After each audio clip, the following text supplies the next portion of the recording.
भदौरिया जी ने पहले हाथ उठाया है। अनुराग भदौरिया जी, मैं पूछना चाहती हूं, जब ईरान इजराइल को अगर टारगेट करता है तब आप चुप क्यों रहते हैं? सवाल यह भी है कि एक्सेस ऑफ रेजिस्टेंस और एक्सेस ऑफ ब्लेसिंग जो दिखाया है नेतन्याहू में, आप समझते हैं कि भारत अच्छे और अच्छाई के साथ खड़ा है और इजराइल आज तो दोस्त नहीं बना इस देश का? 1971 की वॉर में भी इजराइल ने आके भारत की मदद की थी। भूल गए हैं आप हिस्ट्री? आज आपको प्रधानमंत्री पर सवाल उठाना याद आया?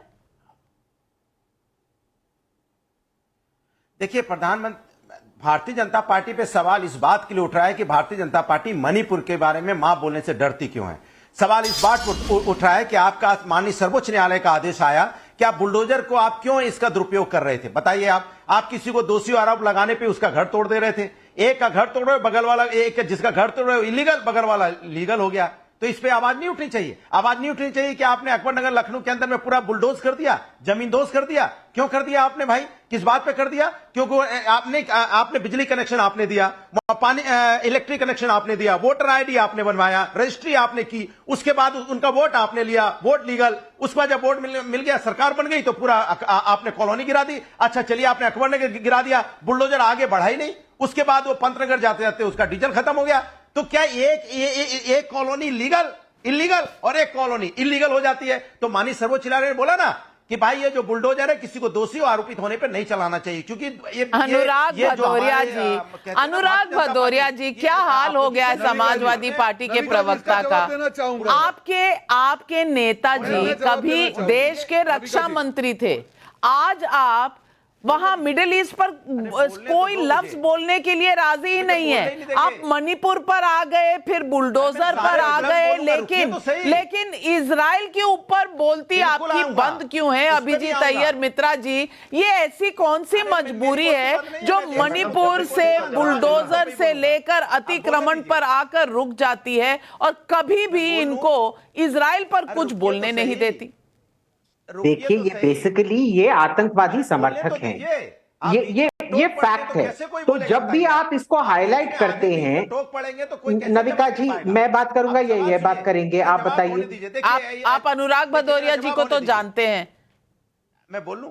नहीं, तो उनको म्यूट कर दीजिए। अब आपका समय खत्म हो गया अनुराग जी, अब आप सुनिए, फिर बोलिएगा। जब अभिजीत बोल चुके होंगे तब आप बोलिएगा। हमने देश की बात की, अंतर्राष्ट्रीय बात भी करूंगा। नहीं, आप तो बुलडोजर में अटक कर रह गए थे, क्योंकि आपको मुद्दे को भटकाना है। लेकिन आप विराम दीजिए और अभिजीत अय्यर मित्रा की बात सुनिए। अभिजीत, देखिए, ये बहुत आसान सी चीज है। ये सब किसी भी तरीके से ये इन आतंकवादियों का या तो हिजबुल्लाह के, हमास का समर्थन करना चाहते हैं।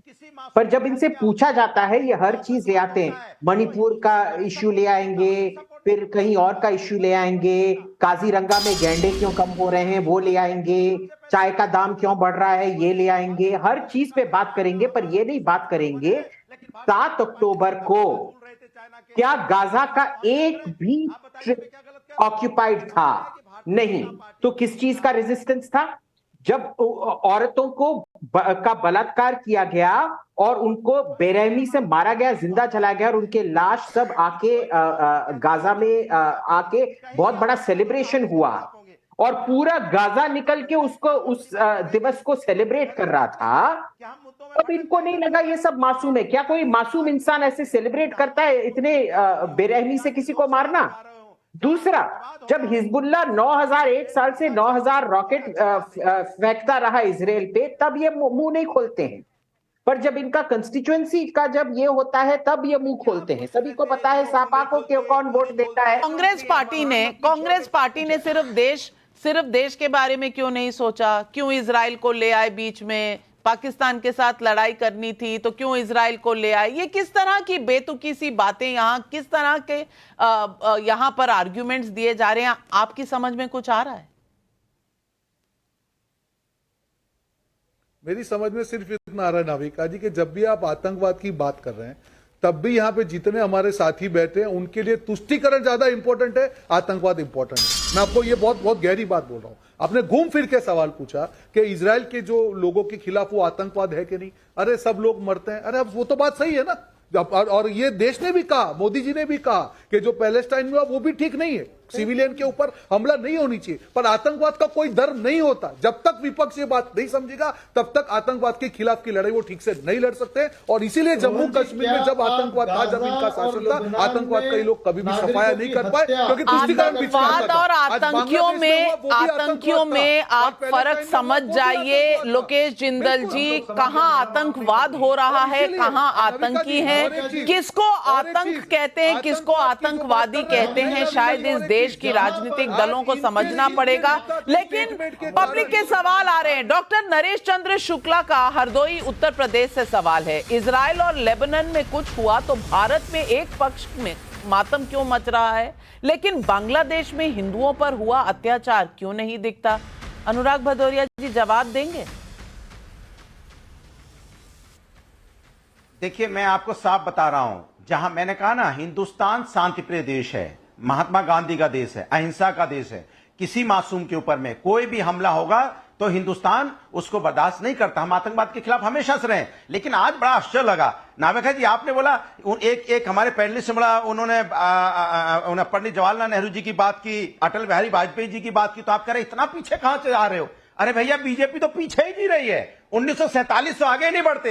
पंडित नेहरू की बात करेंगे, इंदिरा गांधी जी की बात करेंगे, कब बात करते हैं? 2014 की बात की तो बात ही नहीं करते कभी भी। प्रॉब्लम, और आप कह रहे हो इतने पीछे कहां जा रहे हो? प्रॉब्लम आपकी भी यही है, ऑब्सेशन इतना है आपको बीजेपी से कि एंकर सवाल पूछ रहा है 2023 अक्टूबर 7 का, आप 1947 में ही अटक जाते हैं, क्योंकि आपको भी वही बात करना है। लेकिन पब्लिक का और सवाल, संजय कुमार यूट्यूब पर सवाल पूछ रहे हैं, मनमोहन सिंह की सरकार के समय जब मुंबई पर अटैक हुआ तो सरकार कठोर कदम नहीं उठा पाई, और आज प्रधानमंत्री मोदी के समय कांग्रेस आतंकवाद पर राजनीति क्यों कर रही है?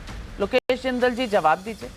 जी, मैं करेक्ट करना चाहूंगा हमारे भाई को कि जब मुंबई के हमले के बाद में आप हिस्टोरिकल रिकॉर्ड चेक कर सकते हैं, सबसे ज्यादा मोबिलाइजेशन ऑफ ट्रूप बॉर्डर के पास अगर हुआ था भारत के इतिहास में, तो वो मुंबई के अटैक हमले के बाद हुआ।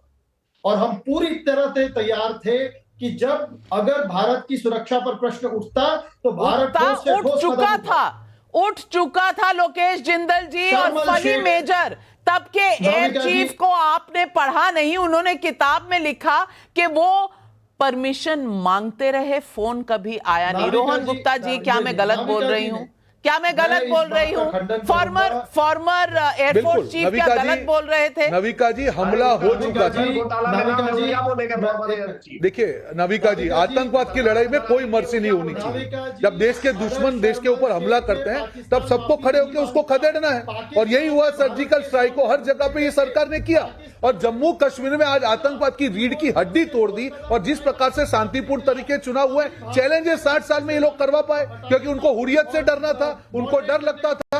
आज जो पार्टी देश तोड़ने की बात कर रही है, देश के खिलाफ की बात कर रही है, उनके साथ करें। अरे आपको शर्म आनी चाहिए, आप पाकिस्तान के साथ आज ट्रेड की बात कर रहे हैं। अरे ऐसी जो जहां पे आतंकवाद की बात है नविका जी, वहां पे कोई टॉलरेंस मोदी सरकार नहीं रखेगी। और आतंकवाद कोई भी धर्म हो, कोई भी जाति हो, हमको सबको मिलकर आतंकवाद के खिलाफ लगना चाहिए। उसमें तुष्टिकरण शंकर लाल राठौर का देवास एमपी से सवाल है, बीजेपी के अलावा कौन सी ऐसी पार्टी है जिसने आर्टिकल 370 हटाने की हिम्मत दिखाई?